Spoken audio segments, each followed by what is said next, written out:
Les travaux d'assainissement dans la cité religieuse ont mis en place un dispositif pour évacuer les eaux pluviales qui ont envahi certaines maisons. La commune a déjà plus de 80 motopompes pour les déployer sur le terrain. El Hadj Ndiaye est le premier adjoint au maire de Touba avec Pape Mbaye Diao. Nous venons de visiter les quartiers d'Ingiranen où les populations souffrent terriblement des conséquences des récentes pluies. Les inondations ont envahi les maisons, rendant la vie des habitants extrêmement difficile. Cependant, des efforts sont en cours pour atténuer cette situation critique. La société Enan Chine, en charge des travaux d'assainissement, a pris l'initiative de mettre en place un dispositif pour évacuer les eaux stagnantes dans les bassins situés au cœur de la cité religieuse. De plus, la mairie avait anticipé cette situation en achetant 70 motopompes. Ces pompes seront alimentées en carburant et déployées dans les maisons les plus touchées par les inondations. Pour garantir leur bon fonctionnement, des jeunes ont été recrutés et formés pour utiliser ces équipements. En plus de ces mesures, la mairie prévoit également d'acheter de nouvelles motopompes. Des bonnes volontés locales se sont également engagées à fournir des motopompes supplémentaires. Ces efforts combinés visent, avec ces dispositifs en place, on peut penser que les souffrances des populations seront significativement atténuées. Dans la capitale, les habitants des SICAP vivent un véritable calvaire après les pluies d'hier. Ils indexent les travaux de voirie entrepris actuellement. Écoutons Gilbert Ndiaye, l'un des habitants de la SICAP.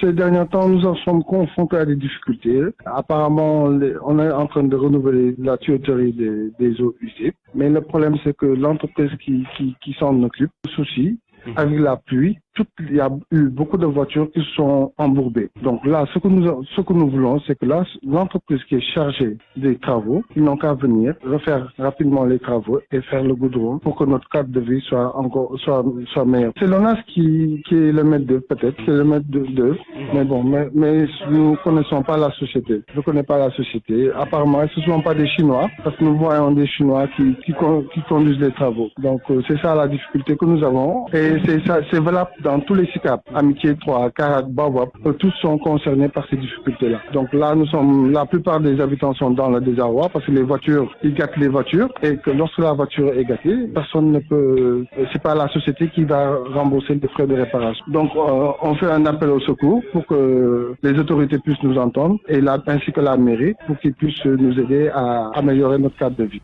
Et puis à Thiès, certains profitent des premières pluies pour vider leurs fosses septiques sans bourse déliée, mais surtout au détriment du cadre de vie et de la santé des riverains. Ces actes d'incivisme provoquent l'indignation des habitants des quartiers. Les jeunes ont même fait appel aux services d'hygiène pour procéder à des interpellations. Anta Diop. Au quartier Cité Senghor et Diakhao, c'est le désarroi total avec le début de l'hivernage. Des personnes mal intentionnées déversent des ordures et des excréments tirés des fosses dans la rue. C'est le cri du cœur des populations. C'est un réel danger pour la population. On essaie de vivre avec, mais bon, les jets d'eau dans la rue et tout, les fosses septiques.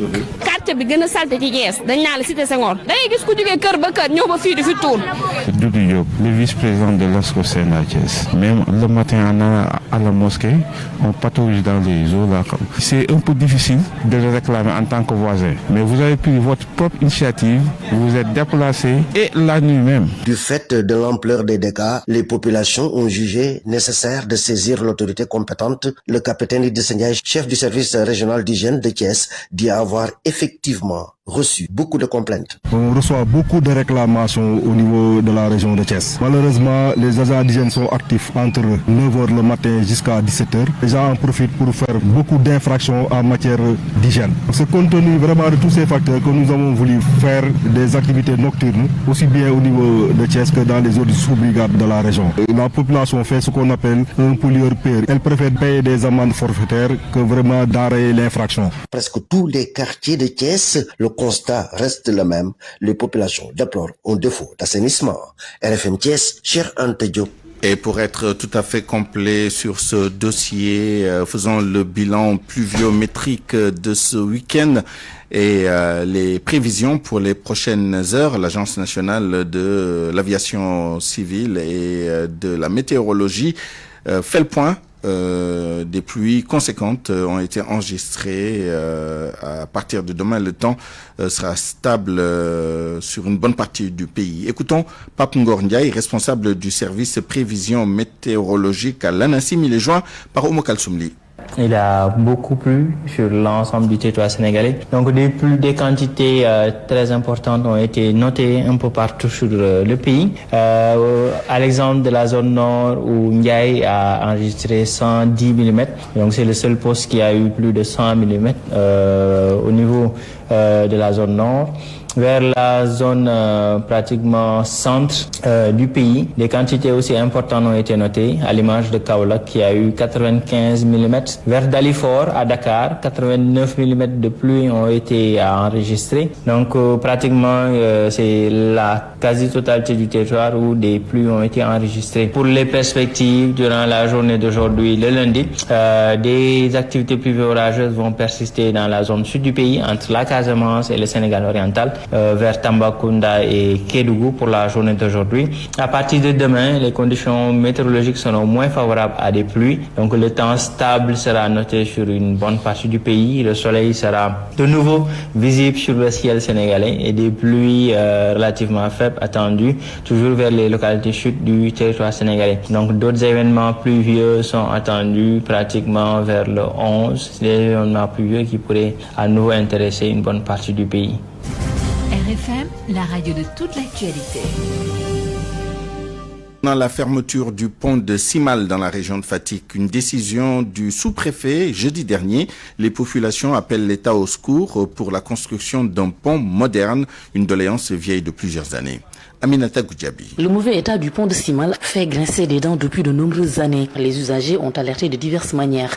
Sit-in, assemblée générale, marche entre autres sans gain de cause. Jeudi dernier, l'ouvrage s'est effondré et l'autorité administrative a dû prendre une décision en accord avec le chef du village par mesure de sécurité. Cheikh Ngom est habitant de Simal. C'est fermé depuis vendredi le 5 juillet. J'en ai discuté avec le sous-préfet de Vimla. Donc il a bien fait qu'il y ait un arrêté pour interdire les motos Jakartaman, les charretiers, les voitures parce que c'est la sécurité des populations. Pour se déplacer, les habitants de Simal font désormais de longs détours.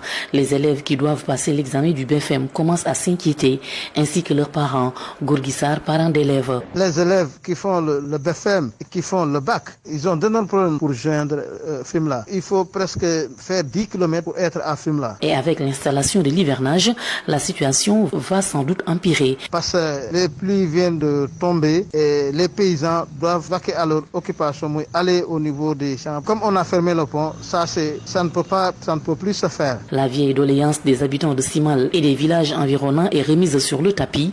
Il faut un pont neuf pour mettre fin aux problèmes de mobilité des populations. Nous, population de village de Simal, nous voudrons que l'État ouvre ce pont et le répare, trouve aussi un pont digne de son nom. Le pont existant est artisanal. Il a été construit il y a plus de 25 ans par Caritas. Les habitants de Simal se cotisent souvent pour le rafistoler. Aminatou Goudjabi, Fatick RFM. 12h, bientôt 13 minutes. Une semaine après les opérations de déguerpissement à Colobane, les commerçants, toujours dans l'attente d'un accompagnement de la part des autorités, certains vendeurs ont trouvé des alternatives pour écouler leurs marchandises. Le commerce est au ralenti toutefois. Reportage de Salimata Aou. Salimata Aou que nous allons retrouver dans un instant. Son reportage à Colobane après les opérations de déguerpissement de la semaine dernière. Les commerçants sont toujours dans l'attente d'un accompagnement. En attendant, ils ont trouvé des alternatives. Salimata Aou. Marché Colobane, le trafic est dense. Les marchands ambulants se faufilent entre les voitures.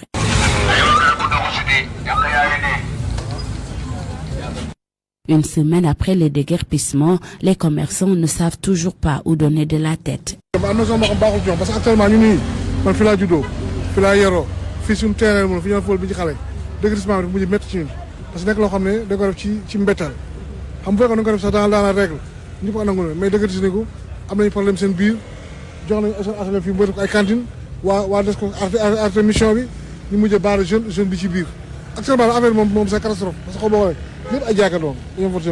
Le BRT a déjà freiné leurs activités, explique ce vendeur de maillots de bain. Le déguerpissement les a achevés. waaw njaay mi doxatut ba pare ñun BRT bi daf ñu laal parce que Colobane da doon xumb léegi mais ñu bëri bëri gis nga woon ni embouteillage da am mais léegi embouteillage amatul ak ñu bëri bëri BRT bi la ñuy jël ñu jaar noonu nga dem yàq bi laal na fi war yàlla waaw dëkk bi neex mais yàlla baax na. Pas de mesures d'accompagnement depuis lors, les commerçants demandent aux autorités d'assouplir leur politique de déguerpissement. jeex na ñu waxtaan réunion ñi fi nekkoon li fi liggéey amul kenn ku jox 100 francs te fii xoolal depuis 89 ba 88 ñu ngi fi amul kenn ku ñu jox benn suuf bu 100 francs donc ma métti léegi actuellement fan yii sax fi lañ jël les ambulants qui sont au bord des candidats. Avec ces opérations de désencombrement des marchés, c'est un pan de l'histoire du maquette de Colobane qui s'effondre. Les commerçants insistent sur le dialogue pour ne pas créer des frustrations. À Fatick, une semaine après l'incendie qui a touché le marché central, le maire Mactar Ba a participé à une activité de nettoiement du site et à cette occasion, il a annoncé qu'un site de recasement a été trouvé pour certains commerçants, en particulier ceux qui occupaient les trottoirs et certaines ruelles du marché.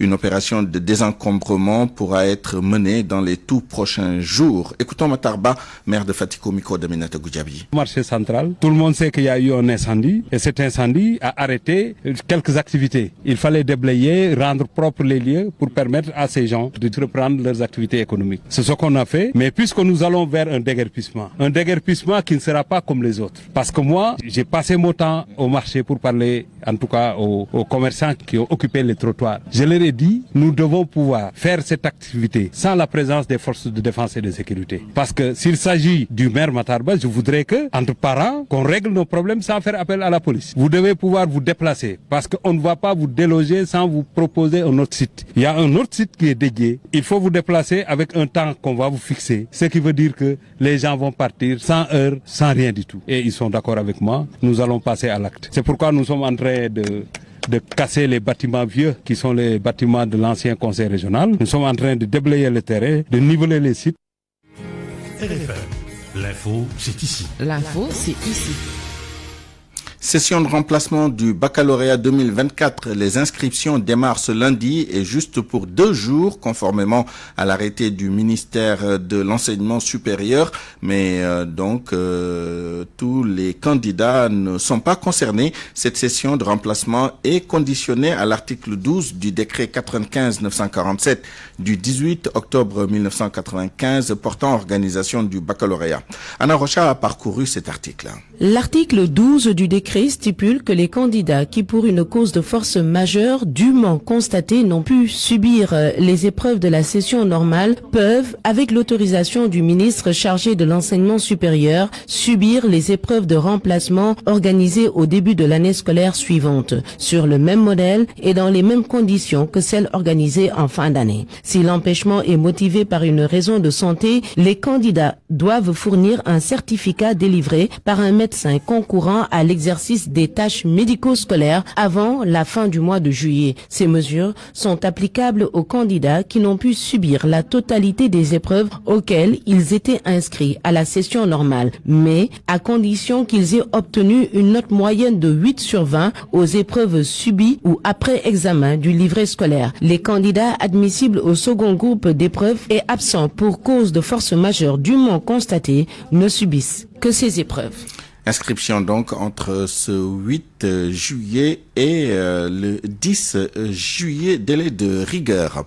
La CEDEAO prévient les États membres de l'Alliance des États du Sahel qui ont mis en place une confédération. Un visa pourrait être appliqué aux ressortissants de ces pays dans l'espace CEDEAO. Des syndicalistes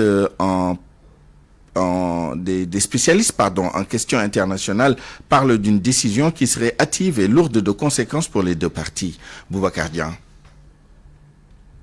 L'application d'un visa pour les ressortissants des pays membres de l'Alliance des États du Sahel, une éventualité surprenante, compréhensible à la fois, mais qui pourrait être lourde de conséquences. Une analyse d'Ali Farindiaye, spécialiste des questions internationales. Une telle décision peut être dure, mais moi j'aurais souhaité que cela intervienne après la médiation qui a été proposée au président Diomaye et au président Faure. Et maintenant, expliquer aux gens les conséquences de leur acte. Et s'ils s'entêtent maintenant à créer une confédération à l'intérieur de la CEDEAO, à partir de ce moment, la CEDEAO peut se permettre d'appliquer effectivement cette réciprocité de visa qui sera fatale en tout cas pour ces pays dont l'enclavement et la paupérisation des populations font qu'ils dépendent principalement des autres régions de la CEDEAO pour vivre. Mais attention à la réciprocité, dit Dr Mamadou Lamine Sarr, enseignant-chercheur en sciences politiques à l'université numérique Cheikh Hamidou Kane. Ce qui est certain, c'est que c'est une décision qui aura des impacts, des conséquences pour d'abord les populations concernées, et pas seulement les populations des trois États, mais nous également, parce que peut-être que la réciprocité maintenant va s'appliquer. Ce sera peut-être un peu plus difficile également pour un Sénégalais de se rendre au Mali si cela est appliqué, et inversement. Donc au final,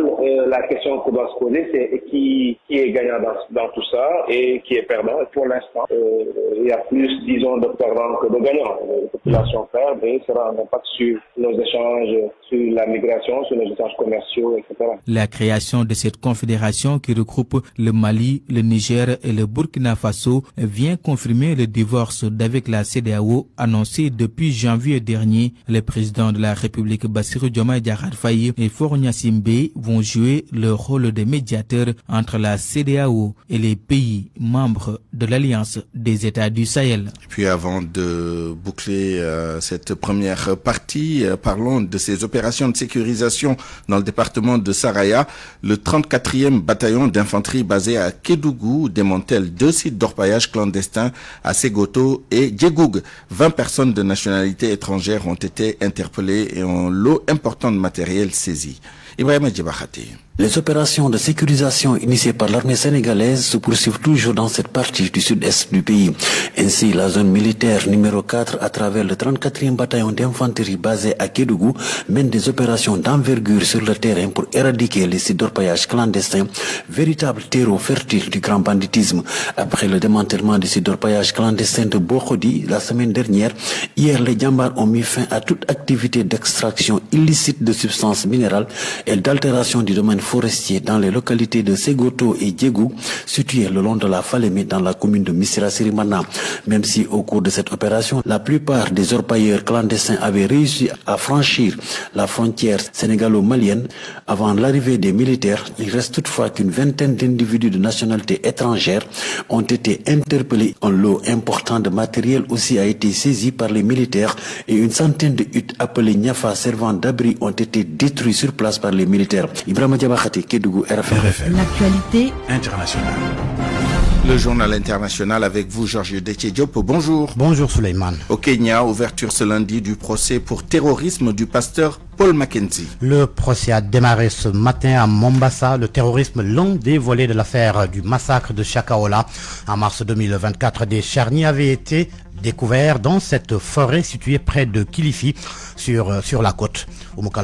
Le drame avait choqué le pays et la planète. Le chef d'une secte évangélique apocalyptique au Kenya est jugé à partir de lundi 8 juillet pour terrorisme, après la mort de plus de 400 adeptes dans ce qui a depuis été baptisé le massacre de Shakahola. Le pasteur autoproclamé Paul Mackenzie a comparu devant le tribunal de la ville de Mombasa, grand port de l'océan Indien, aux côtés de 94 co-accusés. Selon l'agence France Presse, les journalistes ont dû quitter la salle peu après le début de l'audience pour permettre à un témoin protégé de s'exprimer. Paul Mackenzie, arrêté en avril 2023, est accusé d'avoir incité ses adeptes à jeûner jusqu'à la mort pour rencontrer Jésus. Lui et ses co-accusés avaient tous plaidé non coupables des accusations de terrorisme lors d'une audience en janvier. Ils sont aussi poursuivis pour meurtre, homicide involontaire, enlèvement, torture d'enfants et cruauté dans des dossiers séparés. Les restes de plus de 440 personnes ont été exhumés dans un lieu isolé de l'arrière-pays de la ville côtière de Malindi. Les autopsies effectuées sur 100 victimes ont établi que si la plupart sont mortes de faim, certaines, dont des enfants, ont été étranglées, battues ou étouffées. Selon des documents judiciaires, les organes de certains corps ont été ôtés.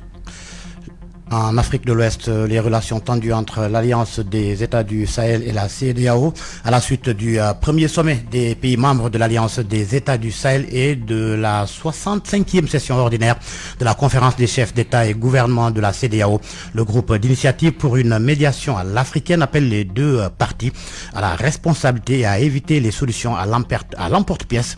Le président du JIMA, Maodo Malick Paye, que je vous propose d'écouter. Pour avoir observé la situation dans la sous-région ouest africaine depuis les années 2020-2021, mais de manière soutenue et une attention en tout cas particulière, la situation politique depuis les premiers balbutiements de ces coups d'État successifs qui se sont passés dans certains pays de la sous-région, nous avions toujours alerté. Mais aujourd'hui, le Rubicon nous semble être franchi. C'est la raison pour laquelle nous appelons la CEDEAO et la Confédération des États sahéliens, des États du Sahel, à faire preuve de responsabilité, à asseoir des mécanismes diplomatiques et politiques basés sur un gentleman agreement, sur une coexistence pacifique pour que cette rupture déjà notée ne puisse pas engendrer des conséquences terribles pour les populations en termes au plan économique, mais au plan surtout de la circulation. C'est la raison pour laquelle nous allons au niveau du JIMA, nous avons été invité spécial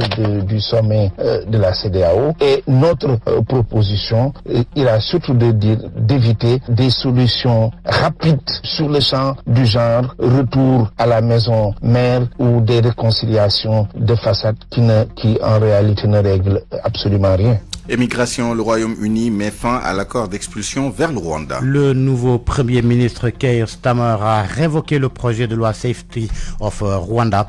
Sodatia.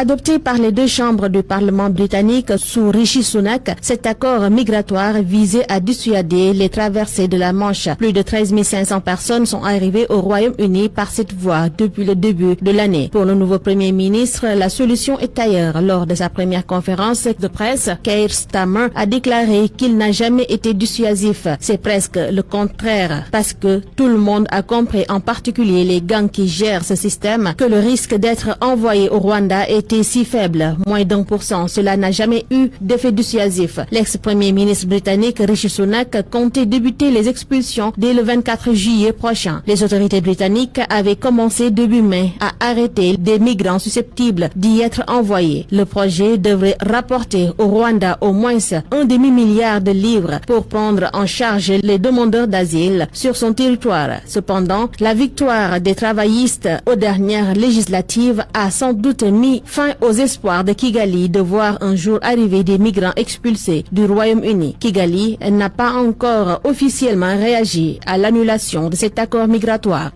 En France, Gabriel Attal, toujours Premier ministre, le président Emmanuel Macron lui a demandé de rester à Matignon pour le moment afin d'assurer la stabilité du pays. Gabriel Attal était ce matin à l'Élysée pour présenter sa démission au lendemain du second tour des élections législatives remportées par la gauche sans majorité absolue. Les forces russes ont tiré plus de 40 missiles ce lundi sur plusieurs villes d'Ukraine. Une annonce du président Zelensky sur Telegram. Outre Kiev, Dnipro, Sloviansk, Kramatorsk ont été touchés. Selon Zelensky, des immeubles d'habitation, des infrastructures et un hôpital pour enfants ont été touchés. Glissement de terrain en Indonésie, 11 morts et 35 disparus près d'une mine d'or illégale dans le centre du pays. Le glissement est provoqué par de fortes précipitations qui se sont abattues sur la région samedi soir. Merci Georges Détidiop. Parole aux auditeurs. L'actualité, qu'en pensez-vous? Moi, je pense que vous devez. Réagissez dans nos éditions d'information sur l'actualité. Bonjour. Du lundi au vendredi, vous avez la parole sur RFM. Dans notre rubrique Point de vue, nous débattrons des inondations dans certaines régions, notamment à Kaolack et à Touba. Et pour en parler, nous serons avec Abdou Samad Diouf, coordonnateur de la plateforme des acteurs pour la lutte contre les inondations au niveau national, et Abdoulaziz Faye, coordonnateur national de la plateforme des organisations de la société civile pour l'eau et l'assainissement. RFM Sport. L'actualité des sports, c'est avec vous, Malal Junior Diagne, bonjour. Bonjour Suleiman. Football féminin, le directeur technique national tire le bilan de la saison. Mayacine Mar, satisfait du développement de la saison, mais également du développement du football féminin au Sénégal après la finale hier pour les coupes nationales. Mayacine Mar s'est entretenu avec Moussa Fall. Il a fait le bilan, mais également il a dressé les perspectives pour bien développer ce football spécifique au Sénégal. Mayacine Mar, que nous écoutons. C'est un sentiment de satisfaction. Le football féminin est en train de faire son bonhomme de chemin. Aujourd'hui, nous avons un championnat en 2 divisions, 1 et 2. Nous avons nos équipes nationales de seniors, U20, U17. Nous avons le futsal en filles. Nous avons le championnat scolaire féminin. On est en train de progresser tout doucement. C'est vrai que ça reste beaucoup. Mais je pense qu'en tout cas au Sénégal, on peut quand même comprendre que les autorités de la fédération quand même font tout, en tout cas, et la technique bien sûr, pour faire en sorte effectivement que le football féminin effectivement soit au niveau de ce qui s'est fait au Nigeria, au Cameroun et également aussi. Mais ce que je sais en termes d'organisation, je pense qu'on n'est pas loin. On n'est pas loin de ces pays-là. Parce qu'en fait, comme j'ai dit, les structures sont là. Nous avons des compétitions au niveau des équipes nationales à tous les niveaux. Maintenant, on travaille beaucoup sur la formation des cadres pour donner beaucoup plus, n'est-ce pas, de techniciennes au niveau des équipes féminines qui sont là. Là, on est en train de faire le stage de licence C pour 30 entraîneuses de football féminin. Tout ce qui reste aujourd'hui, c'est simplement un championnat de petite catégorie en football féminin. Un championnat en U17 et en U20 filles. Je pense que c'est ça, mais il faut réfléchir et voir effectivement comment on peut mettre ça en place. Beach Soccer, le sélectionneur des Lions invite les acteurs au travail. Après avoir observé l'état d'avancement des autres pays, le niveau d'évolution du football de plage au niveau des pays qui nous entourent, mais également ce qui attend le Sénégal dans les prochaines compétitions, Oumar Ngalla Sylla, qui prépare actuellement les qualifications pour la prochaine CAN, invite le Sénégal au travail. Il invite les acteurs à redoubler d'efforts pour aller de l'avant sur le Tchad. Après 2 matchs amicaux entre le Sénégal et la Mauritanie soldés par une victoire de chaque côté, Mohamed Samb, président du football spécifique, dit être conscient de la situation. Parce que nous avons vu non seulement la Mauritanie, nous avons vu d'autres équipes, le Nigeria qui revient, la Côte d'Ivoire qui revient. Donc on sait que les équipes travaillent pour nous dépasser. Et nous aussi à notre niveau, nous sommes en train de bien travailler en tout cas pour être au top, au niveau où nous étions. De son côté, le sélectionneur des Lions du beach soccer se réjouit de la tenue de ces rencontres amicales et pense que la Fédération sénégalaise de football doit continuer dans cette même lancée. Omar Ngalla Sylla. Pour moi, il faut vivre les moments comme ça. Chaque 1 mois, 2 mois, il faut jouer avec le Portugal ici, pourquoi pas. Il faut inviter l'Égypte, il faut inviter les équipes et les gens vivent le beach soccer. Pour moi, c'est ce qui manque au Sénégal. Et après, l'État va accompagner peut-être avec un stade. Moi, je pense que le Sénégal doit faire beaucoup de choses, surtout l'État du Sénégal. C'est l'appel que je lance. Et après, la Fédération doit mettre les moyens pour inviter plus d'équipes ici. Et ensuite, l'équipe doit voyager. Le beach soccer, c'est pas quelque chose qu'on doit attendre des événements pour jouer la Coupe d'Afrique, après la Coupe du Monde. Donc c'est loin de là pour moi. Il faut organiser des événementiels comme ça. Il faut créer des tournois dans la compétition pour avoir les tendances du beach soccer. Le vice-président Mohamed Samb va dans le même sens et rassure l'équipe nationale de beach soccer. Évidemment que nous allons continuer dans cette lancée. Les 2 matchs amicaux que nous avons joués contre la Mauritanie seront vraiment bénéfiques pour les joueurs. Mais vous savez, en beach soccer, pour la préparation, le plus essentiel c'est de jouer des matchs amicaux. Parce qu'être un regroupement fermé comme ça, des fois ça peut poser des problèmes. Mais tant qu'on joue les matchs amicaux, les entraîneurs ont la possibilité de changer, de rectifier, de mettre une équipe performante en place. Rappelez que le Sénégal affronte en aller-retour le 19 et le 21 juillet la Guinée pour le compte des éliminatoires de la CAN de beach soccer, une compétition prévue en Égypte du 26 au 31 août. Le basket pour finir, Suleiman, avec le renvoi à une autre date des demi-finales retour du championnat national. Les rencontres étaient prévues entre la GIA et l'ASV de Dakar, entre le Duc et l'AS Douanes chez les hommes. Merci, Malal Junior Diagne. La revue de presse avec Mohamed Ali Mouba. Bonjour. À la une, les inondations dans le pays. À peine les premières pluies ont-elles fini de s'abattre que les inondations s'imposent encore aux populations. Dakar banlieue, Touba, Kaolack. Sans lui, les pieds dans l'eau, photos à l'appui, les confrères pointent l'ampleur des dégâts. L'observateur relève que plusieurs quartiers, mosquées et routes sont engloutis. Les pics du week-end sont allés de 80 à 100 mm. Première pluie, premier dégât et ça patoche déjà. Bosbilejou fait focus sur les points critiques à Kaolack.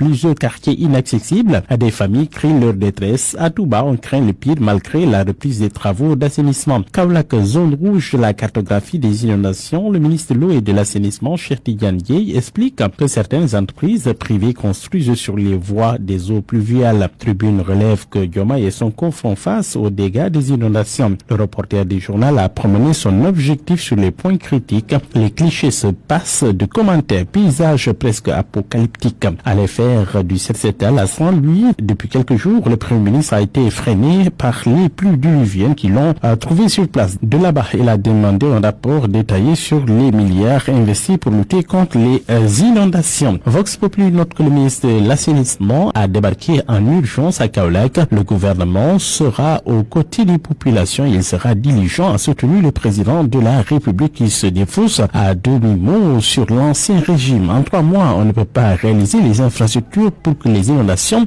puissent en si peu de temps disparaître. Vox Populi est revenu sur le 7-7A, la désinédition et Sonko qui répond à ses détracteurs qui l'accusent d'être un populiste. Il dit, si c'est ça le populisme, alors nous serons les premiers populistes du monde. Nous avons décidé d'être proches des populations et ne pas rester dans nos bureaux. Fin de citation. Et de demander aux jeunes de ne pas tenter l'aventure de l'immigration irrégulière. Sur les 60 milliards qui auraient été engloutis dans l'assainissement à Saint-Louis sans succès, Direct News se demande si réellement Ousmane Sonko a été briefé sur le sujet car sur les 60 milliards, 20 seulement ont été décaissés. Mansour Faye, l'ancien ministre et actuel maire de la ville de Saint-Louis, est l'invité de la rédaction de l'Observateur et c'est pour répondre donc et faire le bilan des 100 jours du tandem Diomaye Sonko. Pour lui, le Sénégal est en danger, on ne sait pas trop où on va avec cet attelage. Les 100 premiers jours, c'est de la catastrophe, les menaces de Sonko, que du verbiage, des enfantillages. Et sur la sortie d'Aliou Sall, il dit qu'elle est inopportune. Dr Yoroya, ancien ministre politiste, a jugé les 100 jours de Sonko Diomaye. Invité du grand jury de la RFM, il estime que c'est le populisme qui a pris le dessus et prédit la rupture inévitable entre les deux hommes, relève le journal LAS. Dans le journal Le Quotidien, Mayabal Diagne, dans son commentaire du jour, note que le Premier ministre Ousmane Sonko et Diomaye Faye ont fait leur déclaration de patrimoine, mais des déclarations de patrimoine en catimini. Le confrère note que la loi ne leur exige pas la publication, mais ils ne peuvent se limiter à déclarer leurs biens en catimini. Il s'agirait surtout de permettre un contrôle populaire de la sincérité et de l'exhaustivité de ces patrimoines. Et le confrère de poursuivre, on ne fait que prendre Ousmane Sonko au mot, lui qui promettait sur tous les tons de veiller systématiquement à punir sévèrement les fausses ou incomplètes déclarations de patrimoine. Eh bien, c'est l'occasion de nous dire ce qu'ils détiennent. Madiambal Diagne de poursuivre sur ce qu'il appelle l'insuffisance fiscale des inspecteurs des impôts et domaines entre Ousmane Sonko, Bassirou Diomaye entre autres. Il leur demande de montrer leur feuille d'impôt. Sur la presse, Madiambal affirme qu'il aurait été plus convenable d'écouter les représentants des patrons de presse avant de chercher de la sorte à les jeter en pâture devant les jeunes reporters. Le 1er mai 2024, il rappelle que la demande d'audience des patrons de presse a été remise en main propre au président Bassirou Diomaye Faye par une délégation constituée notamment de Maïmouna Ndour Faye et de Abdou Ndiaye. En écoutant Bassirou Diomaye Faye parler, dit encore le commentateur, on réalise sa méconnaissance des réalités du secteur de la presse. Au demeurant, il reste à savoir si ce sera le gouvernement qui donnera des emplois à des centaines de reporters quand il aura fini son opération de démolition des entreprises de presse sénégalaises. Bonjour à tous. Point de vue. Regard croisé sur l'actualité du jour. Bienvenue dans notre rubrique Point de vue. À 12h37, nous allons parler des pluies plus ou moins abondantes qui se sont soldées ce week-end par des inondations dans certaines régions et dans certaines localités. Et pour en débattre, nous sommes en ligne et en direct avec Abdou Samad Diouf, coordonnateur de la plateforme des acteurs de la lutte contre les inondations au niveau national. Abdou Samad Diouf, bonjour. Bonjour Souleymane. Nous sommes également avec Abdelaziz Faye, coordonnateur national de la plateforme des organisations de la société civile pour l'eau et l'assainissement. Abdelaziz Faye, bonjour. Bonjour Souleymane. Abdou Samad Diouf, pour commencer, est-ce que vous avez un tableau complet de la situation après les pluies qui sont tombées durant ce week-end. C'était pas les premières pluies au niveau national, mais en tout cas c'est un week-end particulièrement pluvieux avec des inondations notamment à Touba et à Kaolack. Mais au niveau national, quelle est la situation que vous avez? Bon, pour l'instant même, je suis présentement à Kaolack. Donc, on a fait une tournée avec le ministre chargé de l'assainissement. Donc, vu la situation d'aujourd'hui, c'est catastrophique, surtout dans des quartiers comme Abattoir d'Angan. Donc, quand on a interpellé aussi le ministre, rapidement, ils ont réagi. Donc, actuellement, l'armée est sur le terrain. Donc, essayer de faire du drainage avec les sapeurs-pompiers pour le pompage. Donc, on a visité aussi le quartier des Parcelles Assainies. Donc, pratiquement là où il passe à Kaolack. Donc, vraiment, il y a beaucoup de problèmes au niveau de Kaolack.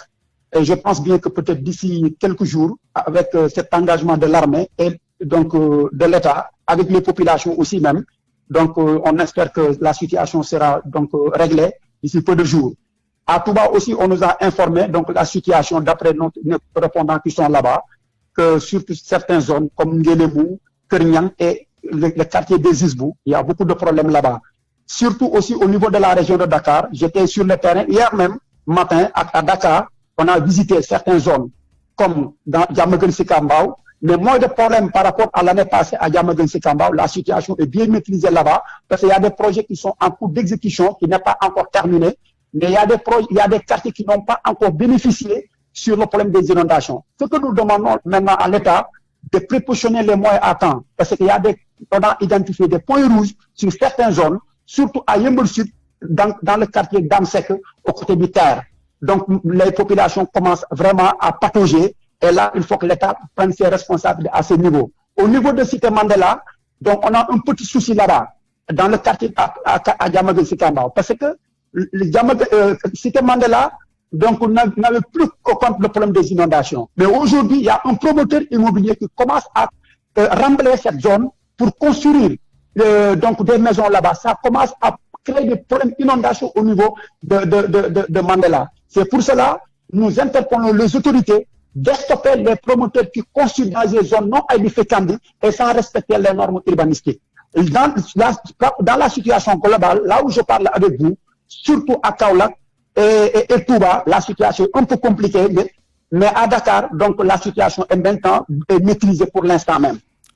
Merci Abdou Samad Diouf. Abdelaziz Faye, qu'est-ce que vous pouvez ajouter à cette présentation, disons, de la situation? Si on résume, c'est Kaolack, Touba et en partie la banlieue dakaroise qui sont le plus touchés par les inondations. Qu'est-ce que vous avez, vous, comme retour du terrain sur la situation? Voilà, merci Suleiman. D'abord, je dis bonjour à mon vis-à-vis, c'est juste pour compléter peut-être son analyse. Effectivement, moi, je suis passé à Touba hier, mais l'impression que cela a donné, effectivement, c'est bien qu'il soit à Kaolack. Effectivement, pour compléter son analyse, c'est vrai qu'à Touba aussi, la situation est très compliquée. Et les problèmes qu'on a décrits au niveau de Touba, Dakar, c'est les mêmes. Je crois que le problème qui s'est posé aujourd'hui, il y a un fait qui est partagé, c'est que le secteur de l'assainissement aujourd'hui pose problème au niveau du Sénégal. Et ça, il faudrait que les nouvelles autorités y prennent garde, sinon ça sera la même situation qui est là. Effectivement, aujourd'hui, la situation, on est dans le premier tour, et je sais que la météo a prévu aujourd'hui un hivernage très pluvieux. Donc, voilà. Mais la situation peut être posée au niveau des populations. Je crois que la situation est lamentable. Et les zombies qui sont identifiés, c'est des zones aujourd'hui qui posent pas mal de problèmes. Et la solution durable, c'est ça. C'est là où l'on doit orienter la réflexion pour avoir une solution durable et structurelle. Ok. Justement, on va parler un peu des solutions, Abdou Samad Diouf. Il faut parer au plus pressé, c'est-à-dire les zones qui sont touchées, particulièrement Kaolack et Touba. Il faut envisager également les solutions à moyen et long terme Qu'est-ce qui a été fait jusqu'à présent et qu'est-ce qui doit être fait pour que dans les prochains mois, dans les prochaines années, que les effets des inondations ou des fortes pluies soient atténués le maximum possible? Voilà, donc la situation de Touba est un peu compliquée par rapport à la situation d'aujourd'hui. Parce que vu l'agglomération aujourd'hui à Touba, aussi l'État a des projets très importants au niveau de Touba. Parce qu'il y a le bassin de Nguélémou, aussi il y a un grand bassin de Kerkab, qui n'est pas encore terminé. Maintenant, ce que l'État doit faire maintenant, c'est essayer de remembrer, essayer aussi de déplacer des familles, de prendre aussi les choses à bras le corps. Parce que à Touba, le problème est très complexé. Surtout, nous sommes actuellement pratiquement, nous préparons les préparatifs du Magal. Donc, qu'est-ce que l'État doit faire? Il faut que l'État doit mettre des moyens à temps et prépositionner les moyens à temps et créer des plans de contingent au niveau de Touba. Parce que Touba, Sakanam est en train de faire un excellent boulot. Le ministre de l'Assainissement aussi a impliqué les populations. Parce que je l'ai toujours dit, pour régler le problème des inondations, il faut qu'on implique les populations. Parce qu'il y a l'expérience in vitro et l'expérience in vivo. Parce que l'expérience in vivo, c'est ce que nous vivons, nous les acteurs. Et pour avoir des résultats, on ne peut pas régler le problème des sans l'implication, sinon il n'y aura pas les résultats escomptés. On a fait des curages, des faux coudrages et des reprofilages sur certaines zones à Touba et ailleurs. Mais à chaque fois, si la pluie tombe, ça commence à créer des problèmes. Parce qu'il y a des gens qui habitent dans des zones non habitables, non édificantes. Et pour régler le problème de Touba, il faut qu'on essaye de déplacer des familles le plus rapidement et faire des ouvrages. Je pense que si on parvient à la faire, la situation de Touba sera décantée les années à venir. Et particulièrement aussi au niveau de Kaolack et au niveau de Dakar. Lors du conseil interministériel, le Premier ministre a donné des instructions aux structures de l'État et l'administration. Parce que ce que nous déplorons aujourd'hui, nous les populations, on a laissé des gens de venir construire dans des zones non édificantes, sans respecter les normes urbanistiques. On va dépenser beaucoup d'argent, mais à chaque année, ce sera un éternel recommencement si on ne règle pas le problème. On a l'impression de dire les mêmes choses année après année. Sur la question des moyens, parce que la question de la volonté politique ne se pose pas, on a vu la réactivité et la réaction du ministre de l'assainissement, de l'eau et de l'assainissement, Chertidiane Dieye, hier, qui a changé ses plans sur le terrain et s'est dérouté sur Kaolack. On a vu aussi la volonté affichée des nouvelles autorités dans les discours et dans les actes aussi, la présence sur le terrain et tout, mais il faut des moyens conséquents, surtout si on doit déplacer des populations. Abdelaziz Faye, est-ce qu'on a consacré les moyens nécessaires? Est-ce qu'il y a même moyen de prendre en charge les implications financières de ces mesures qui sont appelées, qui sont préconisées, disons, par Abdoul Samad Diouf et d'autres acteurs de la lutte contre les inondations? Oui, mais vous savez, le problème de l'assainissement c'est un problème. Alors, on ne peut pas agir de manière particulière à vouloir avoir un assainissement correct et grand. Aujourd'hui, le problème, c'est que l'ensemble des villes, dans ces régimes avait déclaré parmi pas mal du secteur, mais malheureusement, les premiers coups, il y a l'ensemble de la vigilance et de la défaillance du niveau de ces secteurs. Donc aujourd'hui, ce qu'il faudra, on a vu une très forte volonté des nouvelles autorités à travers le ministre de l'assainissement qui a pu apprendre le corps le problème. Mais aujourd'hui, le problème, ce n'est pas des solutions comme ça. Moi, je crois qu'il faudra, à la sortie de cette gouvernement, avec ces nouvelles autorités, avoir un plan d'assainissement très rigoureux, très stratégique qui permettra à l'ensemble de ces grandes villes et des zones népalaises à pouvoir bénéficier d'un assainissement correct. C'est vrai qu'il y a des problèmes parce que la population, le traitement de la population par rapport au rythme d'assainissement ne va pas ensemble. Et aujourd'hui, on se rend compte qu'il y a des populations qui se mettent dans des zones non assainies et à la fois, si l'hiver-là s'installe, il y a des problèmes. Là aussi, c'est un problème. Mais aujourd'hui, on va prendre ces problématiques-là de manière globale, avoir une vision historique de la chose pour pouvoir donner des solutions stratégiques. Je salue l'engagement du ministre de l'eau et du ministre de l'Économie. Mais aujourd'hui, tout ça doit servir de l'eau. Doit servir de l'eau et qu'à l'avenir, les gens puissent avoir des politiques d'assainissement, qui nous permettront à développer ces gens.